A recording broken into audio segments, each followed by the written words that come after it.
Dear students, अस्सलाम वालेकुम। Welcome to scope science club.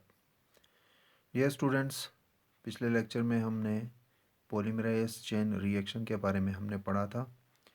PCR इसको हम बताते हैं। इसको करवाने वाले थे कैरी मोलिस। 1983 में उसने परफॉर्म किया। पीसीआर में हम बेसिकली डियर स्टूडेंट्स क्या करते हैं, हम सिंगल जीन या जो स्पेसिफिक डीएनए है उसकी इन विट्रो रेप्लिकेशन करवाते हैं ताकि हमें जो डिज़ायर्ड अमाउंट में कॉपीज़ हैं वो हमें मिल जाए। तो इंट्रोडक्शन आपको उम्मीद है समझ आया होगा। आज हम डिस्कस करते हैं mechanism of PCR reaction. Dear students, mechanism में हम देखते हैं कि मैकेनिज़्म में जो पीसीआर रिएक्शन है उसमें जो डिवाइस यूज़ होता है उसको हम थर्मोसाइक्लर या पीसीआर मशीन कहते हैं। थर्मोसाइक्लर मतलब इसके जितने भी स्टेप्स होंगे इस प्रोसेस में, उनमें जो टेम्परेचर मेंटेन होगी वो ऑलरेडी इस डिवाइस में इंस्टॉल्ड होंगे। डियर स्टूडेंट्स, पीसीआर जो रिएक्शन है उसके 3 स्टेप्स हैं। First one is denaturation, second one is primers annealing and third one is extension या पॉलीमराइजेशन आप इसको कहते हैं। तो हर स्टेप के लिए, मसलन डीनेचुरेशन के लिए स्पेसिफिक टेम्परेचर चाहिए होता है, प्राइमर्स एनीलिंग के लिए डिफरेंट टेम्परेचर चाहिए होता है और एक्सटेंशन के लिए अलग टेम्परेचर चाहिए होता है। ये टेम्परेचर के साथ साथ स्पेसिफिक टाइम भी चाहिए। तो ये जो टाइम ड्यूरेशन है, टेम्परेचर और जो सीक्वेंस हैं इनकी स्टेप्स की, यानी कि किस टाइम पे डिनेचुरेशन होनी चाहिए, किस टाइम पे प्राइमर्स एनीलिंग होनी चाहिए, ये सारा जो है वो इस पीसीआर मशीन में प्रोग्राम्ड है, यानी कि वो ऑलरेडी फिक्स्ड है। पहले देखते हैं डियर स्टूडेंट्स, डीनेचुरेशन किसको बोलते हैं। डीनेचुरेशन यानी कि उसकी नेचर को तब्दील करना। तो ये मैं ड्रॉ कर रहा हूँ, जो हम डीएनए लेंगे स्पेसिफिक पीसीआर रिएक्शन के लिए, तो ये हमारे पास है डबल स्ट्रैंडेड डीएनए। ठीक है, डबल स्ट्रैंडेड डीएनए हमारे पास है। तो इसकी पहले हम करवा देते हैं डीनेचुरेशन, यानी कि इसको डबल स्ट्रैंडेड से सिंगल स्ट्रैंड में कन्वर्ट करना। तो जब ये सिंगल स्ट्रैंड में कन्वर्ट होगा उसको आप बोलते हैं कि ये डीनेचर हो गया। तो डीनेचुरेशन जो है क्या है, conversion of double stranded DNA into single stranded DNA. कैसे होगा, आर्टिफिशियली। कब करेंगे, किस तरह से करेंगे, बाय मींस ऑफ हीटिंग, यानी कि हम डबल स्ट्रैंडेड जो डीएनए है इसको हीट देंगे तो ये सिंगल स्ट्रैंड में कन्वर्ट हो जाएगा। तो इस प्रोसेस को आप बोलते हैं डीनेचुरेशन। ठीक है जी। ये पीसीआर रिएक्शन का जो है फर्स्ट स्टेप है। इस पे जो हमें टेम्परेचर चाहिए वो है 94 डिग्री सेल्सियस चाहिए फॉर 1 मिनट। तो 1 मिनट के लिए जब आप इस डबल स्ट्रैंडेड डीएनए को हीट देंगे तो तब ये डबल स्ट्रैंडेड जो है वो सिंगल स्ट्रैंडेड डीएनए में कन्वर्ट होगा। और ये जो सिंगल स्ट्रैंडेड है, ईच सिंगल स्ट्रैंडेड, यानी कि हमारे पास डबल स्ट्रैंडेड जो है वो कन्वर्ट हुआ है 2 सिंगल स्ट्रैंड में। ठीक है, तो ये जब सिंगल स्ट्रैंड बनता है इसको हमने डीनेचुरेशन बोला। और इनमें से हर एक जो सिंगल स्ट्रैंड है, सिंगल स्ट्रैंडेड डीएनए, वो एज अ टेम्पलेट काम करेगा किसके लिए, फर्दर हमारे डीएनए की सिंथेसिस के लिए। यानी कि इनमें से हर डीएनए जो है, ये एक सिंगल स्ट्रैंड है, ये दूसरा सिंगल स्ट्रैंड है। तो जब हम इसको इन विट्रो सिंथेसिस करवाएंगे डीएनए की, तो इनमें से हर एक जो सिंगल स्ट्रैंडेड डीएनए है वो एज ए टेम्पलेट काम करेगा। I hope dear students denaturation आपको समझ आया होगा। सेकंड स्टेप पीसीआर रिएक्शन में प्राइमर्स एनीलिंग का है। Dear students, second step primer annealing. तो एनीलिंग से मुराद क्या है, एनीलिंग का मतलब है, आप इसको ज्वाइनिंग भी बोल सकते हैं, कंबाइन भी कह सकते हैं और एडिंग भी कह सकते हैं या अटैचमेंट कह सकते हैं। ठीक है, अटैचमेंट, इन सब का मफहूम एक ही है। तो प्राइमर्स एनीलिंग से मुराद आपने क्या करना है, जो आपके पास सिंगल स्ट्रैंड्स बने हैं इनके ऊपर आप प्राइमर्स जो है वो कंबाइन करेंगे, अटैच करेंगे, या प्राइमर्स ऐड होंगे, कंबाइन होंगे, ज्वाइन होंगे। तो उस स्टेप को आप बोलते हैं प्राइमर्स एनीलिंग। तो इसमें चूंकि प्राइमर्स जुड़ने के बाद फर्दर आगे न्यूक्लियोटाइड्स जुड़ेंगे और नई डीएनए बनेगी, इसलिए हम इसको दूसरा जो नाम देते हैं वो क्या है, डी नेचुरेशन की बजाय ये रीनेचुरेशन है। जो डीनेचर हुआ यानी कि सिंगल स्ट्रैंड जो बना वो अब दोबारा से डबल स्ट्रैंड बनने की तरफ जा रहा है, यानी कि वो दोबारा रीनेचर हो रहा है, इसलिए इस प्रोसेस को आप बोलते हैं रीनेचुरेशन। इस प्रोसेस में यानी कि प्राइमर्स एनीलिंग में डियर स्टूडेंट्स हमारे पास दो डीएनए के सिंगल स्ट्रैंड्स हैं। So this one we called as 5 prime, this one 3rd prime, और इसका 3rd प्राइम ये होगा और ये 5th प्राइम एंड होगा। तो इन पे हमने कहा कि प्राइमर्स आके कंबाइन होंगे, अटैच होंगे, जुड़ जाएंगे। तो प्राइमर्स हमेशा 3rd एंड पे अटैच होता है, आपने जैसा कि पढ़ा था डीएनए की रेप्लिकेशन के दौरान। तो डियर स्टूडेंट यहाँ पे आप देखें दो प्राइमर्स जुड़े हैं। फर्स्ट वन ये आपका फर्स्ट वन है और ये आपका सेकंड वन है स्ट्रैंड्स। तो इसमें 3rd एंड यहाँ पे है। अब यहाँ से प्राइमर्स जुड़ने के बाद न्यूक्लियोटाइड्स जो जुड़ेंगे वो इस तरह से जोड़ेंगे, ठीक है। तो इसकी मूवमेंट यहाँ से बैकवर्ड होगा, इसलिए इस प्राइमर को हम बोलते हैं this one is the backward primer, ठीक है जी, ये बैकवर्ड प्राइमर है, ठीक है। और दूसरा जो हमारा सेकंड सिंगल स्ट्रैंड है इस पे जो आपका प्राइमर्स जुड़ा हुआ है, ये जो न्यूक्लियोटाइड्स फर्दर आगे डीएनए सिंथेसिस में जोड़ेंगे वो आगे क्या होगा, फॉरवर्ड होगा, ठीक है। तो इस वजह से इस प्राइमर को आप बोलते हैं this is the forward primer, ठीक है जी, ये फॉरवर्ड प्राइमर। तो दो टाइप के आपके प्राइमर्स जुड़ेंगे, two primers, forward primers and backward primers, ठीक है जी, सिंगल स्ट्रैंड पे ये जुड़ जाएंगे। तो एनेलिंग जो है, एनेलिंग ऑफ प्राइमर्स, ये जो है as compare to denaturation process, denaturation में टेम्परेचर आपको चाहिए था 94 डिग्री सेल्सियस, तो उसकी निस्बत एनेलिंग में आपको टेम्परेचर जो है वो लो चाहिए, ठीक है। कितना चाहिए, 54 डिग्री सेल्सियस फॉर 2 मिनट्स। तो यहाँ पे प्राइमर्स कब जुड़ेंगे, जब टेम्परेचर जो है वो 54 डिग्री सेल्सियस होगा। तो ये 5 एंड दिस वन 13, तो 3rd इन पे प्राइमर्स आके जुड़ जाएंगे, अटैच हो जाएंगे, तो कंबाइन हो जाएंगे। इसको आपने, इस स्टेप को आपने क्या नाम दिया, प्राइमर्स एनीलिंग, यानी कि प्राइमर्स आके इस पे जुड़ जाते हैं।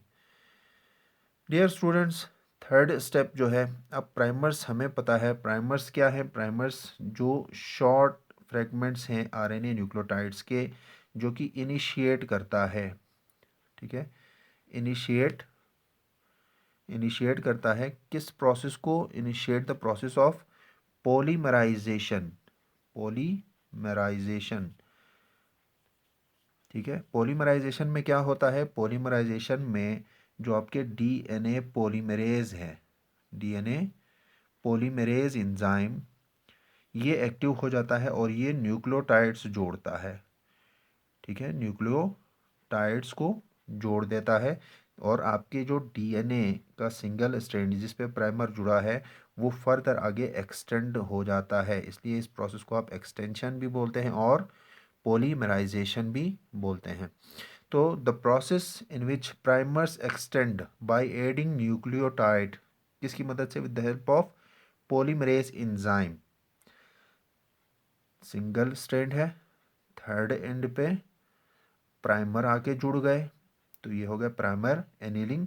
अब ये आगे जो एक्सटेंड होगा बाय एडिंग द न्यूक्लियोटाइड्स, कौन जोड़ेगा इसको, इसको जोड़ेंगे जो इंजाइम है, पॉलीमरेज इंजाइम। इस प्रोसेस को हम बोलेंगे this is the 3rd step of PCR reaction and called as extension और पॉलीमराइजेशन।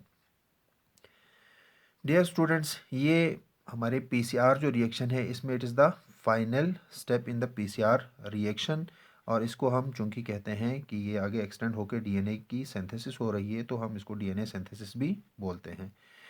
इस प्रोसेस में क्या होगा, जो टेक पॉलीमरेज एंजाइम है, डियर स्टूडेंट्स हमेशा याद रखें, आप नेचुरली जो डीएनए की रेप्लिकेशन होगी वो कौन से एंजाइम के ज़रिए होगा, वो होगा डीएनए पॉलीमरेज एंजाइम, ठीक है, पॉलीमरेज।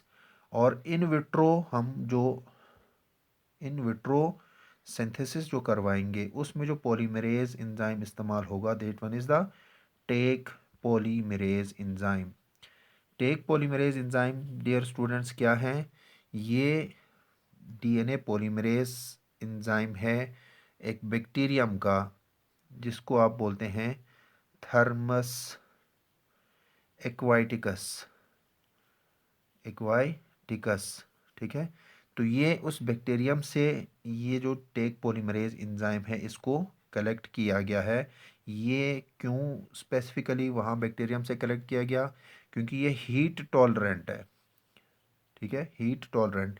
ये टेम्परेचर को हाई हो लो हो बर्दाश्त कर सकता है, डी नेचर नहीं होता और रेप्लिकेशन में हमें ईजी होती है, इसलिए हम टेक पॉलीमरेज एंजाइम इस्तेमाल करते हैं। डियर स्टूडेंट्स, पॉलीमराइजेशन के स्टेप में टेक पॉलीमरेज एंजाइम क्या करता है? न्यूक्लियोटाइड्स जोड़ते हैं।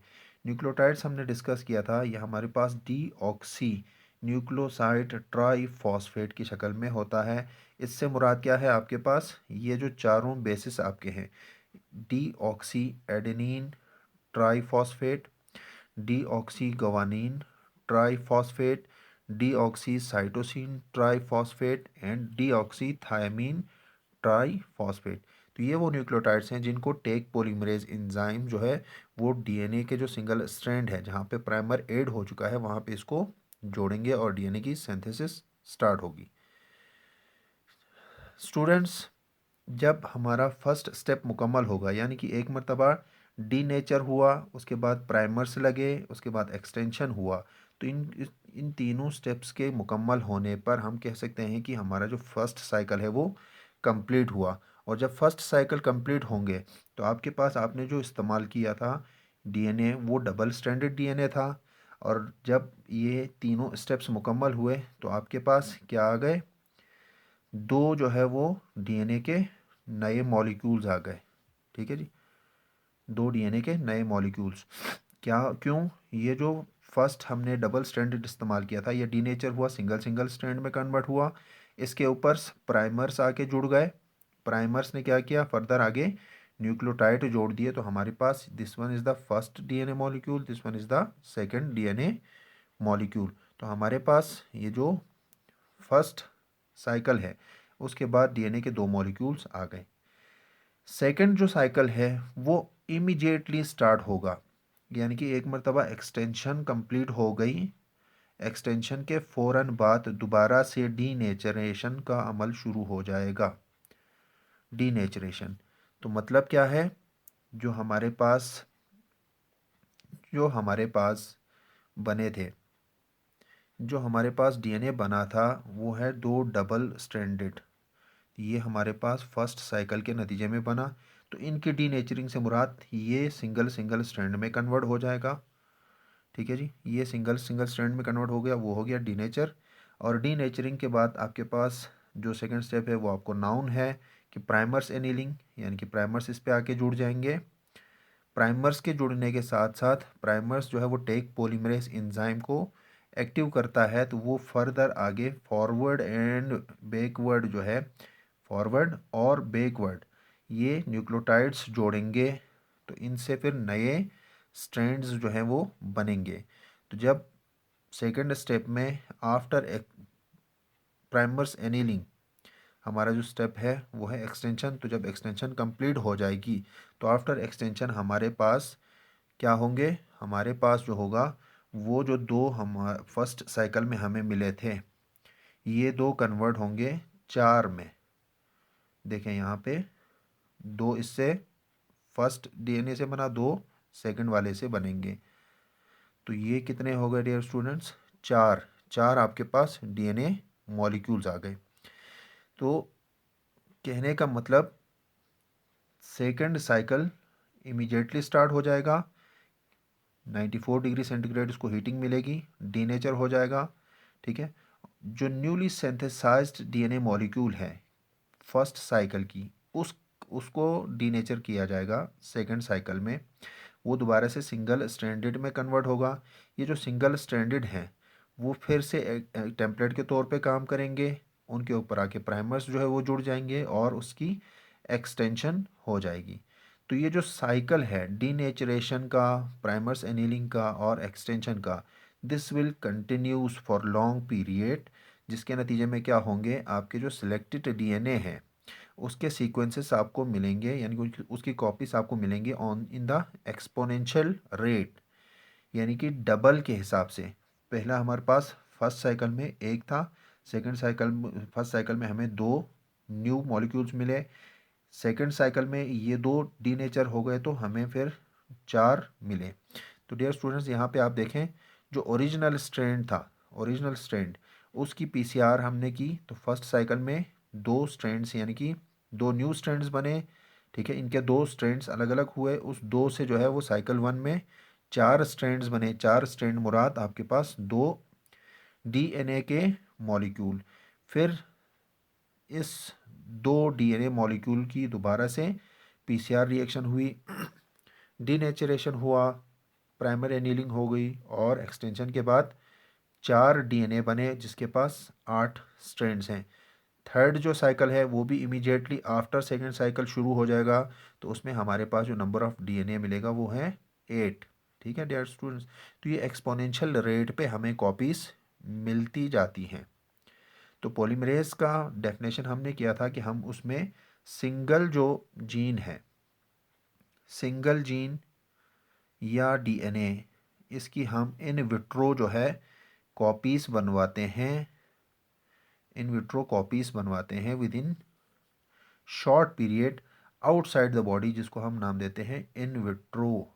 ठीक है, तो इन विट्रो, तो इस प्रोसेस को आप बोलते हैं पीसीआर रिएक्शन, और ये इसका टोटल मैकेनिज़्म है। आई होप आपको पूरा मैकेनिज़्म अच्छे तरीके से समझ में आया होगा।